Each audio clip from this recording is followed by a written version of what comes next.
Verni dan ini tidak mengganggu drop zone dari Alter Ego Ares. Yes, betul sekali. Bagaimana kali ini memang dari flank padnya sudah terbuka dengan sangat lebar. Tinggal kita tunggu saja dari drop zone keseluruhan timnya. Kita melihat bagaimana kali ini sudah startnya dua tim. Thunder Talks dan juga Alpha Gaming. Kita melihat juga Thunder Talks ketika kita melihat di group stage. Mereka turun di sekitaran Milta ketika mau melakukan sebuah rotasi, turun ke arah Novo Repnoi dan juga berpindah menuju ke arah SMB, begitu pula berputar saja menuju ke arah Veripier. Dan gua nggak tahu apa yang menjadi sebuah planning bagi Thunder Talks kali ini. Tapi ya kalau kita lihat dari tim lain, kita melihat juga adanya Power, Easy, Ragnar, mereka berpencar, tidak mengincar menuju ke arah bagian Milta. Di tengah Miltanya, melainkan mereka juga sudah mulai menyebar maksud saya, entah itu ke Milta Power atau mungkin ke area farm. Ya, kalau kemarin kayaknya ketemuan ya ketika menuju ke bagian Milta Power. Dan Alter Ego kalau nggak salah terculik satu atau dua anggota mereka. Tapi kali ini tertuju menuju ke arah Lipovka untuk Alter Egonya sendiri. Nggak ada gangguan juga, bahkan Fireflux. Mereka masih melakukan sebuah split position dengan drop-drop yang akan memaksimalkan lootingan mereka untuk bermain scrapping dan zona menuju ke bagian utara. Sepanjang sejarah gua ngelihat Lipovka drop zone dari Alter Ego, kalau zona ke arah utara nggak akan ada gangguan mereka. Sejarahnya nih, sejauh ini adalah gangguan-gangguannya. Cuman kan secara persentasenya lebih banyak mulusnya daripada kejegalnya. Mereka bakal rotasi mungkin ngelewatin Yasnaya atau lewat lingkar luar daerah timurnya. Stalber, Kameski bakal mereka coba lewatin dan mungkin ya mereka bakal sedikit transit agak lama di Stalber atau mereka bakal ambil utaranya Yasnaya tapi nggak sampai ke arah Stalbernya. Bisa jadi seperti itu, tapi hal yang perlu kita soroti adalah area Lipovka secara tidak langsung mereka tidak tempatkan secara bersama-sama. Biasanya mereka menempatkan satu pemain yaitu adalah Rosemary yang mencoba melakukan sebuah scouting ke arah bagian prisonnya. Tapi kali ini tadi ada tanda-tanda bagaimana mereka ingin memilih ke arah Milta Power. Tapi pada akhirnya mereka balik juga ke arah bagian Lipovka. Dan ya, area circle memang menuju ke arah bagian utara. Tidak banyak tim yang sudah ada di bagian dalamnya. Karena kita melihat aja, flying pad aja. Tadi kita udah ngeliat adanya 3 tim, Thunder Talks, Alpha Gaming, dan juga Ida Esports. Mereka secara penuh menguasai area SMB. Tapi ketika mereka melakukan sebuah rotasi, tentu akan ada fight yang cukup panjang ketika adanya zona yang bergerak di area bagian jembatan. Karena ya tadi banyak sekali hal yang perlu kita perhatikan. Gue ngeliatnya kalau memang circle-nya tidak enak ini, pasti banyak aja ada keseruan yang terjadi di early-nya. Gue malah ngiranya bukan AE-nya tuh yang coba buat nge-split ya. Mungkin tadi mereka agak padetin ke arah kiri, padetin ke arah prisonnya mungkin merespon. Karena kan mereka juga deket sama Fireflux kan. Biar aman aja gitu, 3 orang yang turun di arah sekitaran prison. Jadi kalau misalkan pengen kontes lah tuh sama Fireflux. Debot yang ditugaskan untuk ngamanin Lipovkanya seorang diri. Untungnya nggak ada korban jiwa di kubu dari Alter Ego Ares. Mereka semua aman. Informasi untuk kalian semua, Alter Ego sudah pada regroup ke arah Lipovka, tapi mereka juga sudah mengirimkan satu pemain mereka untuk agak mengontrol bagian utara, mengamankan jalur rotasinya, dan yang ditugaskan adalah seorang Rosemary seperti yang tadi dibahas oleh seorang Royalty. Tapi Arena, mereka balik lagi ke habitat mereka untuk ambil mobil gas ke arah Zarki. Sebenarnya cara main Arena ini agak-agak sama kayak VPE. Karena nggak ada VPE. Ya. Kalau ada VPE, gue nggak yakin cara main mereka bakal kayak gini. Cuman kan memang karena ada ini aja, karena ada apa namanya? Karena ada Ravenclaw-nya juga, terus banyak insight juga mungkin dari tim-tim Thailand untuk bekal ilmu bagi tim EA ketika mereka bermain di panggung PMWC. Makanya beberapa dropnya mereka, beberapa scrapping area mereka, bahkan opsi kedua untuk drop zone-nya serupa tapi nggak terlalu sama kayak tim Vampire. Ya, kita ngelihat memang mereka mengincar ke arah bagian Zarki. Perjalanannya cukup mirip sekali dengan Alter Ego yang dimana mereka mengincar adanya vehicle juga. Terus juga mereka langsung bergerak menuju ke arah bagian Lipovka. Tapi kalau untuk Arena bedanya mereka turun ke arah bagian Zarski. Secara tidak langsung memang Arena masih lebih terlambat dibandingkan tim-tim yang lainnya. Tapi itu bukan menjadi sebuah parameter utama. Kata terlambat di sini kita harus hitung juga dengan tim lain yang mereka harus looting cepat. Mereka pun juga harus bergerak dalam waktu yang bersamaan karena circle-nya begitu jauh bagi mereka, 2 atau mungkin 3 kilometer bagi Ida Esports yang ya lihat aja tadi adanya Darkin tuh di paling bawah.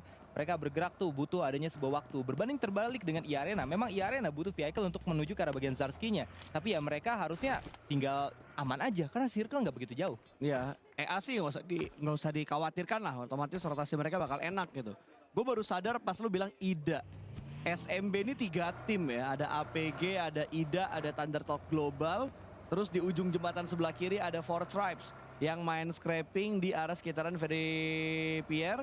Terus ada satu anggota mereka juga yang dikirimkan ke arah rumah 12. Dan ini potensi banget sebenarnya kalau misalkan Four Tribes ingin sedikit iseng aja untuk ngebegal di jembatan sebelah kiri.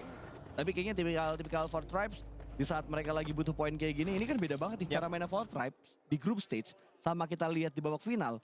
Kayak nggak jalan gitu, apa yang mereka terapin di group stage nggak berjalan dengan sempurna untuk mereka mainkan di babak grand final. Ya, kita melihat memang Four Tribes Esport ketika ada di group stage mereka perform sekali. Kita melihat bagaimana mereka juga mendapatkan winner chicken dinner, nggak sedikit lah poin yang bisa mereka dapatkan dari placement poinnya. Tapi lihat bagaimana keadaan mereka saat ini, 13 menjadi sebuah hashtag yang perlu mereka perhatikan matang-matang. Mereka butuh adanya sebuah poin tambahan. Sebenarnya mereka mendapatkan winner chicken dinner aja, mereka langsung bisa ngebus ke arah top 10-nya. Tapi apakah itu cukup? Mereka butuh lagi adanya eliminasi ke depannya. Dan ya tentu kita perlu perhatikan dengan tim-tim yang lainnya, termasuk tim-tim yang mungkin dianggap rendah bagi pemain-pemain global. Ini sering sekali menjadi sebuah pembahasan-pembahasan di internet, sama sepertinya di region SEA ya. Bahkan kali ini region SEA mendominasi pada top 5-nya. Ya mungkin dibilangnya apa datang baru nih, chill aja chill. Di hari-hari awal doang. Ya. Ketika udah masuk ke final, ketika udah masuk ke hari-hari akhir, baru dah tuh keteteran, kekejar sama tempo-tempo yang dibuat oleh tim-tim yang sudah berkali-kali mencicipi panggung global. Tapi sebenarnya kalau ngomongin tim-tim bertang baru ya, ini bisa gue bilang Alter Ego juga bertang baru kan. Yang berpengalaman mungkin secara manajemennya oke, karena Alter Ego pernah ada di PMWI kala itu. Yeah. Terus libur PMWI 1 season, habis itu juga libur untuk PMWC yang season tahun lalu. Baru ada lagi Alter Ego di panggung global sekarang di PMWC 2025. Menyisakan seorang Rosemary yang punya pengalaman, lalu disusun juga ada Daybot, Alpha Krypton. Ini juga bisa gue bilang mungkin baru, cuman ngesinkron banget mereka untuk di 2025 PMWC. Tapi tiba-tiba kita melihat Hora dan juga Power lagi dan lagi. Ya, kita melihat bagaimana pertemuan terjadi kembali. Hora maupun Power. Easy memang tadi mencoba menjaganya, namun di lain sisi kita juga harus melihat adanya Al-Haji yang mencoba membataskan sebuah pergerakan di sana. Molotov memang sudah dilontarkan, tapi secara tidak langsung Sky masih bisa di-revive kembali. Zahida juga sudah mulai kritikal di sana, tidak bisa di-revive dalam waktu yang sangat singkat. Tentu Al-Haji akhirnya bisa mendapatkan sebuah revive-nya. Itu kayak sisa jempol kaki aja. Itu udah gelap banget, itu gue yakin di layarnya sih, di smartphone-nya, di device-nya udah gelap banget. Karena udah low health parah. Belum ada follow up dari Easy, hanya memantau saja dari satu buah jendela. Ada granat yang bakal dilemparkan, berarti ke arah Easy. Tapi Easy langsung merespon untuk mundur dan granatnya nggak masuk sebenarnya berarti ke arah rumah. Revive berhasil, Al-Haji juga melakukan kontrol ke arah angle kirinya. Sebuah spekulasi granat dia lemparkan, memaksa mundur Hora ke arah ujung dari arah compound ini. Ujung dan ujung, nggak ada yang mengamankan bagian tengah dari compound dan kayaknya Hora bakal cabut dari tempat ini karena sudah tidak masuk lagi mungkin menuju ke arah zona. Dan Alter Ego kalau gue lihat dari bagian map streamnya tadi atau gue lihat di arah minimapnya yang ketika kebuka Alter Ego benar mengamankan bagian Stalber dan sekarang mereka bakal berputar lagi menuju ke arah utara dan TZ di bagian lain follow lagi-lagi yang terculik duluan dari tim Falcon. Ya, mereka sudah mulai bergerak kembali. Penculikan memang terjadi menuju ke arah Narvelo di sana. Satu pemain yang bisa mereka dapatkan, tetapi kita melihat lagi dari tempat yang berbeda. Tidak cukup dengan Narvelo, kita melihat ke arah pemain-pemain lainnya. Ada Four Tribe yang dari tadi kita soroti bagaimana mereka butuh adanya boostingan poin, bukan dengan placement poin. Eliminasi juga mereka perlukan. Tapi tim Secret, ya dimana mereka di game yang pertama mengalami banyaknya ya keraguan lah dalam bertindak. Sehingga harusnya di game kita yang kedua ini penuh koreksi bagi tim Secret. Ya, ini replay tadi TKP di mana TZ bisa dapetin satu pemain dari tim Falcon. Yap. Tersisa di belakang membuat mudahnya untuk bisa diamankan oleh seorang TZ. Nongshim sudah memecah keran eliminasi mereka di menit ke-9. Dan Fireflux juga langsung gaspol. Daerah Fireflux ini sebenarnya ramai banget karena tadi kita ngelihat juga daerah-daerah Fireflux sudah mulai ada warna-warna lain di sekitar mereka. Di jalur mereka tadi ada tim Secret, terus tadi juga sempat terlihat adanya Regnum Karya, ada E-Arena juga, bahkan pergerakan dari Fireflux juga masih mendapat gangguan dari beberapa tim. Dan Alter Ego Ares akhirnya terpantau ingin masuk menuju ke receiver ini tapi sudah dijaga oleh Weibo. Ya, penjagaan ketat dari Weibo tadi untuk mengalirkan sebuah jalan yang cukup berbeda dengan tim-tim yang lainnya. Namun di lain sisi, Alter Ego Mereka berada di sekitar pesisir pantai. Mereka langsung mengincar menuju ke arah bagian utara. Tapi ya benar saja mereka melakukan sebuah rotasi yang begitu cepatnya. Mereka melewati ke arah Yasnaya. Begitu pula melewati pinggiran Stalbert. Dan pada akhirnya mereka masuk juga menuju ke arah bagian sekitaran Severny. Tapi Weibo Gaming dari tadi melakukan sebuah pemantauan. Siapapun tim yang berada di sekelilingnya, mereka coba notice saja agar posisi keberadaannya itu tidak mudah diganggu. Ya, supaya tidak ada gangguan menuju ke arah tim mereka. Alpha Gaming gaspol dengan santai. Mereka mengamankan bagian Rozok 2. Tidak ada gangguan menuju ke arah compound mereka. Garasi pun bisa mereka dapatkan dengan mudah. Dan kita lihat di sini juga tadi ada penonton-penonton yang sudah mulai berkumpul untuk datang ke STC Arena, menyaksikan tim-tim kesayangan mereka, menyaksikan pertandingan-pertandingan dari EWC yang ada di hari ini. Salah satunya adalah PMWC. Dan kalau tadi gua mau ke sana cuman ngintip katanya full. Emang ada area yang masih kosong tapi itu hanya untuk VIP. Yang untuk umum udah penuh. Udah penuh. Nah itu dia, kita nggak bisa mengintipnya. Bahkan kita yang ada di areanya saja, kita perlu menonton dari area luarnya. Jadi ya antusias para penonton, penyuka PUBG Mobile kali ini begitu ramainya untuk memberikan sebuah suara-suara. Dan yang paling banyak sih memang dari tim Falcons. Jadi Falcons walaupun mereka tusun pun, mereka dapat suara-suara semangat. Ih, nggak cuma Falcon, ada fansnya Power juga. Ya, Four Power. Tribes juga fans mereka teriakan-teriakannya juga gokil banget. Yep. Dan lihat Fireflux yang mendapatkan sebuah hovercraft, bergerak cukup percaya diri mereka dengan hovercraft yang mereka punya. Ada satu buah pergerakan di bagian belakang lah, hovercraftnya ditinggal di bagian belakang, ada Power. Di kanan mereka Arena, di bagian kiri mereka arah mana yang bakal dikejar oleh Thunder Talk kali ini.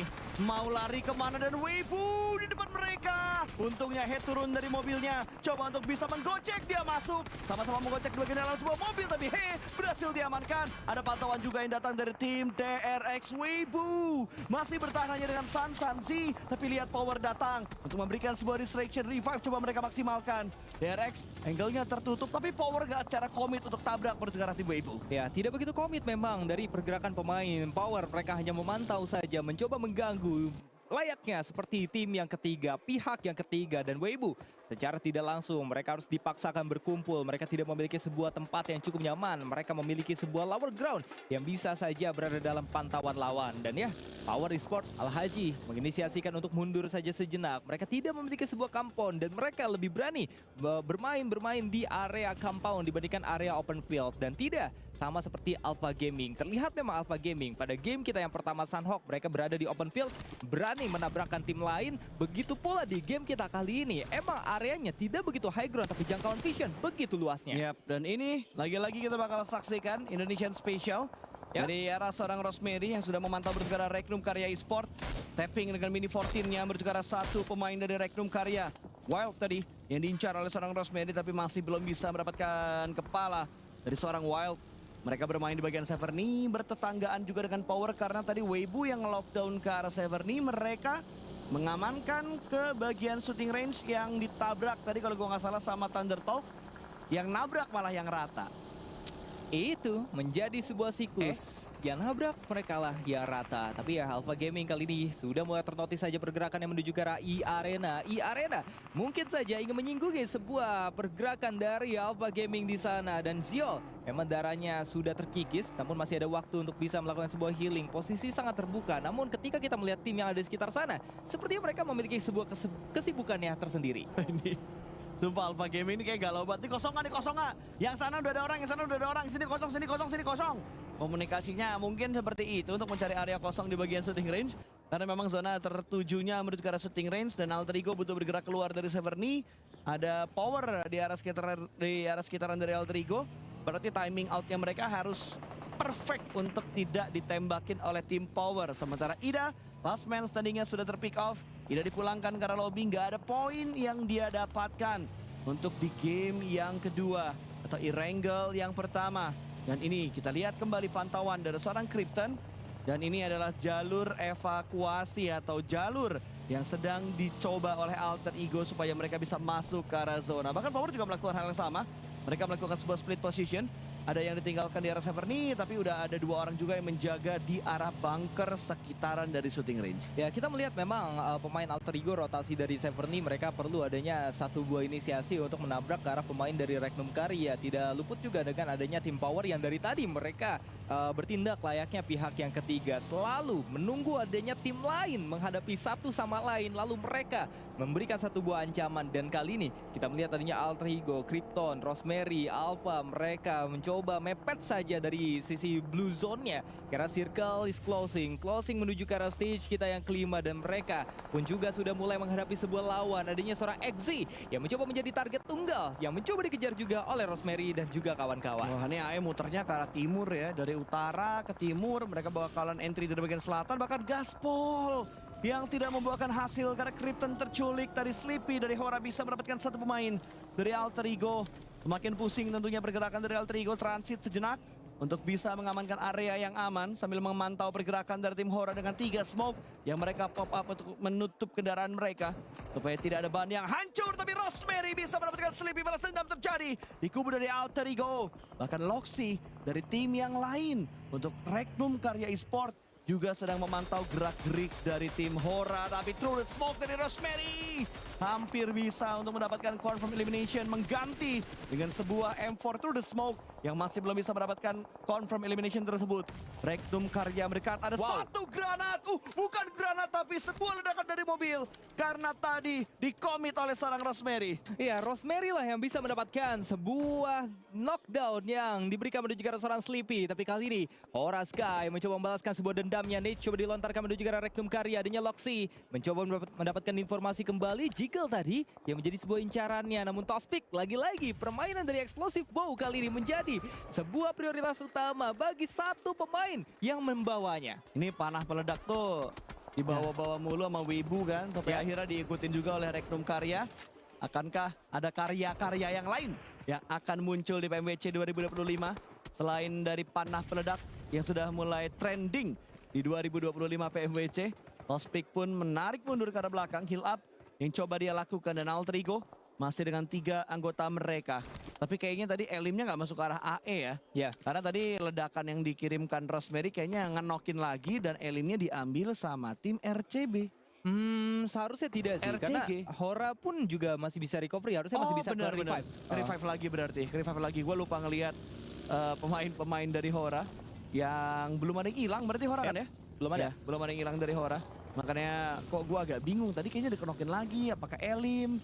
Kok nggak ada elim yang masuk ke arah AE, agak-agak sliver memang. Butuh air putih sepertinya, supaya tetap fokus kita untuk di hari ini. Sementara Regnum Karya masih belum melakukan sebuah perubahan, dan Sleepy setelah mendapatkan Krypton, kali ini Rosemary yang menjadi korban peluru panas seorang Sleepy. Ya, itu dia alter ego. Kehilangan 2 pemain kali ini menjadi sebuah PR yang begitu berat bagi mereka. Bahkan ketika circle bergerak, kita melihat adanya kamera dari Daibot yang mendapatkan 1 buah penculikan menuju ke arah seorang Loxy. Pemotokan jalur rotasi ini dilakukan menuju ke arah Regnum Karya. Namun di lain sisi, alter ego memiliki PR yang begitu lebar, begitu besar karena mereka harus menghadapi Regnum Karya dan juga revive rekannya sendiri. Ya, gue lebih khawatir alter ego nggak dapat zona sih, karena mereka benar-benar di ujung dari blue zone-nya, dan blue zone akan bergerak dalam 2 menit lagi kurang lebih, dan Rosemary tumbang untuk yang kesekian kalinya. Walaupun ada 1 knockdown tadi yang mereka dapatkan, tapi ternyata Rosemary tumbang juga. Ada threat knock yang terjadi, tapi Alpha juga tumbang. Hora komit untuk mendekati posisi dari alter ego Ares, dan alter ego hanya menyisakan last man standing saja. Kabur. Daybot berusaha menyelamatkan diri tapi gagal. Tetap masuk dari angle shoot seorang pemain dari tim Hora. Alter ego tidak membawa banyak poin di game ini. Tidak cukup membawa banyak poin karena alter ego harus terhentikan. Memang ketika mereka memainkan di 2 kali E-Rangel hari yang pertama, mereka harus terhentikan di hashtag yang ke-11. Memang pada E-Rangel yang pertama mereka mainkan, mereka bisa mendapatkan 4 eliminasi. Tapi lihat bagaimana kali ini keadaannya. Hanya membawa pulang 2 poin dari eliminasi. Dan ya, itu akibat dengan sebuah survival instinct mereka. Mereka dipaksakan bergerak untuk masuk ke arah dalam zona dalam ketidaksiapan. Sehingga ya, penculikan terjadi begitu cepat. Dan di lain sisi, untuk E-Arena, mereka sudah mulai berkumpul dalam satu tempat yang bersamaan. Bahkan Morman ditabrak begitu saja dan Ragnar dapetin 1 buah knockdown. Langsung tereliminasi begitu saja. Bahkan dari seorang Sakura terkena counter attack-nya. Ya, sudah mulai ada fight yang sudah mulai terpancing juga Joker masih membackup dari bagian sebuah shake di arah dalam, tapi granat yang gak ada yang masuk dari APG berarti seorang Joker. Tersisa satu pemain dari tim Power Fahidan. Dengan smoke gunnya sudah mulai terpop up juga, dia menghindari granat tersebut, tapi ternyata efek dari ledakannya terlalu dalam membuat Power harus dipulangkan karena lobby. 3 elimination mereka bawa untuk di game kali ini. 11 tim tersisa di menit ke-20. Ternike mulai bergerak, dia akan coba untuk mengikuti jalur depan, tapi ada Hora yang melakukan proning 2 anggotanya nggak bisa dilindas. Ternike, akankah dia turun? Jigel akan mendapatkan sebuah angle yang cukup bebas, tapi kita berpindah bertukar tim Falcon. Koa terjatuh dari kendaraannya, dan Falcon juga melakukan sebuah blunder. Redox akan menjadi pemain terakhir. Exai ada di depan sana. Ada satu granat yang coba dimasak cukup dalam, dan Nongshim juga tidak bisa bertahan lama. Ya itu dia, Nongshim tidak nampak lagi, mereka sudah tereliminasi. Bahkan ada sticky bomb dilontarkan tadi berbunyi begitu kencangnya. Sleepy mencoba menghadapi kembali ke arah satu buah pemain dari Falcons. Redox kali ini bakal menjadi sebuah incaran yang coba dimasak begitu matangnya. 3-2-1 dilontarkan, dar masih belum kena juga. Karena Redox masih memiliki sebuah obstacle. Mencoba mundur kembali, wall smoke dibuka, namun Sleepy juga tidak tahu bagaimana keberadaan lawan mereka sebelumnya. Karena mereka sudah mulai mengganti sebuah posisinya. Ya, tiba-tiba Four Tribes nih dapetin circle, mereka dapat compound. Kayaknya cuma 2 compound yang ada di circle ke-6 sekarang, dan salah satunya ditempatin oleh tim Four Tribes. Dan satunya lagi ditempatin oleh tim Secret. Tapi QXZZ cukup dekat dengan pemain-pemain dari tim Alpha Gaming. Ada satu buah utility yang dilemparkan, dan Doc Rode Smoke-nya masih belum bisa on point, tapi Ziol malah menumbangkan rekannya sendiri. Top bisa mendapatkan 2 pemain dari arah tim DRX. Ziol juga memberikan follow up-nya, tapi Ziol ditumbangkan karena Hyunbin tidak terlihat dari balik sebuah batu. Ada granat dari Hyunbin, tidak dimasak terlalu lama. Tinggal 1 detik lagi akan meletup menuju ke arah Alpha Gaming dan memulangkan Refus ke arah lobby. Doc akan coba untuk mundur untuk merevive. Top tidak langsung meregroup, karena kalau Top nge-regroup akan mati angle dari tim Alpha Gaming. Tapi again and again, Alpha Gaming masih bisa survive walaupun banyak sekali lontaran granat yang coba dilontarkan menuju ke arah Alpha Gaming. Bahkan yang harus dipulangkan terlebih dahulu yaitu adalah Hora dan juga Falcons. Namun di lain sisi, ada Top tadi, 2 tappingnya, hitnya masuk, memberikan sebuah confirmation kill terhadap lawan. DRX tadi menjadi target tunggal, 3 pemain yang tersisa dari DRX. Tapi Top selalu membangun sebuah awareness yang cukup tinggi, memperhatikan keadaan yang sekitar sana, kanan maupun kiri. Tapi satu hal yang mereka harus lakukan, mereka harus menuju ke bagian dalam zona dulu. Tapi gue ngeliat satu tempat berupa compound diakuisisi oleh tim Secret. Ya, akuisisi sebenarnya bukan diakuisisi sih, tapi emang Secret dari tadi udah ada di compound tersebut. Bahkan mereka menggagalkan tim-tim lain yang mendekat menuju ke arah compound mereka. Four Tribes yang malah gue perhatiin belum ada yang nabrak ke arah compound mereka. Tapi Alpha Gaming lagi-lagi tumbang satu anggota mereka, bahkan 2 pemain ditumbangkan begitu saja. Fireflux mulai berburu elimination. Top tersisa seorang diri, akan ada granat menuju ke arah Top dan meledak dengan sempurna. Dipulangkan Alpha Gaming karena lobby 6 tim tersisa. Fireflux yang menjadi algojo untuk pulangnya Alpha Gaming. Alpha Gaming harus ditumbangkan saja. Fireflux memang mengganggu keberadaan mereka, namun kali ini mereka sudah berada di area bagian high ground. Turun saja menuju ke arah bagian bawah, ada tim Secret yang perlu mereka batasi. Bahkan Soulless dapetin 1 pemain, tetapi counter di match-nya begitu sakit. Soulless pun dijatuhkan. Secret tidak bisa mempertahankan compound mereka. Satu persatu anggota mereka pun tumbang, tersisa 2 player aktif saja. Frankie dan juga Trang yang tersisa. Fireflux ingin membersihkan 2 pemain yang ada di bagian kiri. Ada sebuah pergerakan, 2 buah pergerakan kendaraan, tapi kayaknya bakal dilewatin. Mereka lebih memilih mengamankan high ground yang tidak akan mereka lepaskan ke arah tim lain. Tapi ada 1 pemain dari DRX yang masih menjadi anomali. Bahkan Regnum Karya juga masih menyisakan 1 anggotanya. Cukup dekat dengan Fireflux. Mana yang akan ketahuan terlebih dahulu? Regnum atau DRX? Hyunbin atau Wild yang akan ketahuan oleh Fireflux? Atau malah Wild lah yang akan menculik 1 persatu pemain dari Fireflux? Frankie merespon pohon dikeker. Dan Hyunbin, dia kayaknya lagi mengucap alhamdulillah Fireflux gak jadi kesini.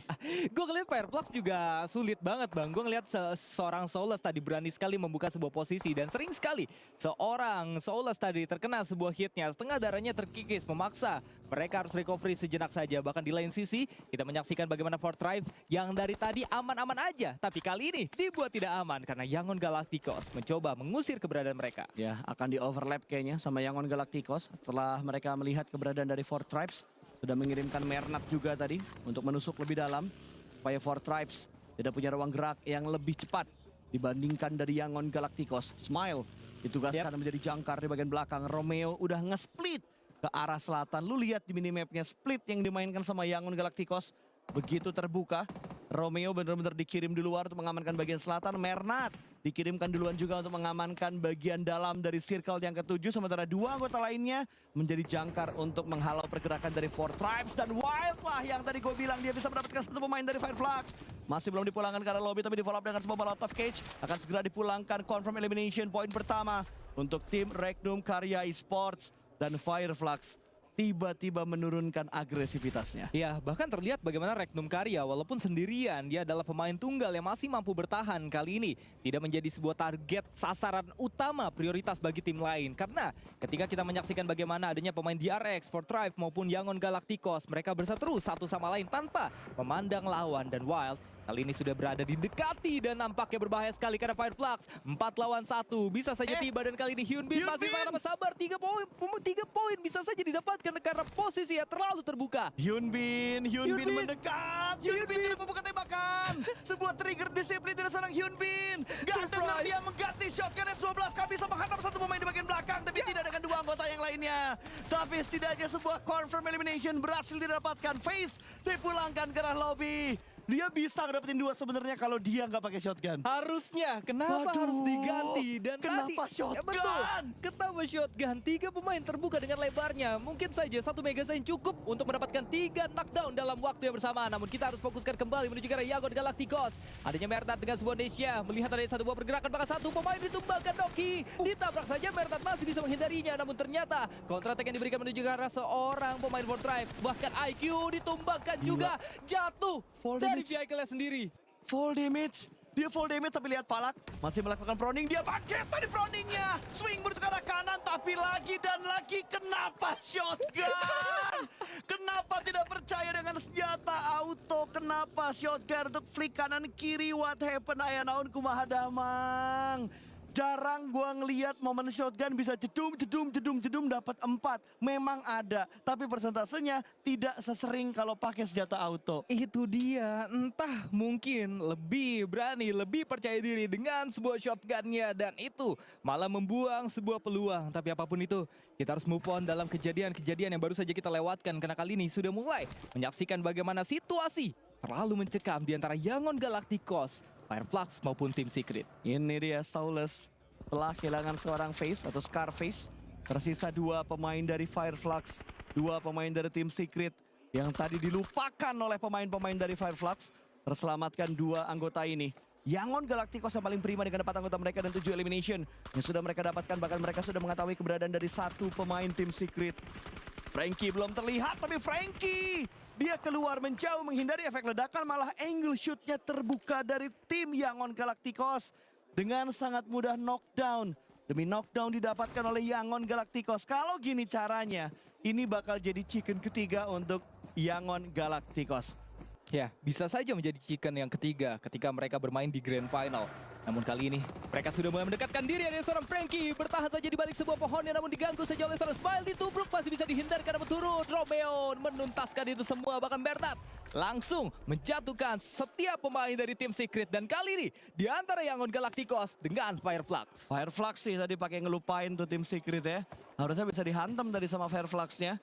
Tapi kali ini Fireflux tersisa 2 pemain saja. Menghadapi 4 pemain dari Yangon Galacticos, bahkan Cycloud sempat untuk menambah tambahan lootingnya ke arah tas. 200 peluru dari AUK sudah mulai disediakan di dalam tasnya.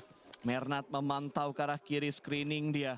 Archeck dia lakukan, jangan sampai ada satu angle yang miss dari informasi-informasi yang bisa digali oleh Yangon Galacticos.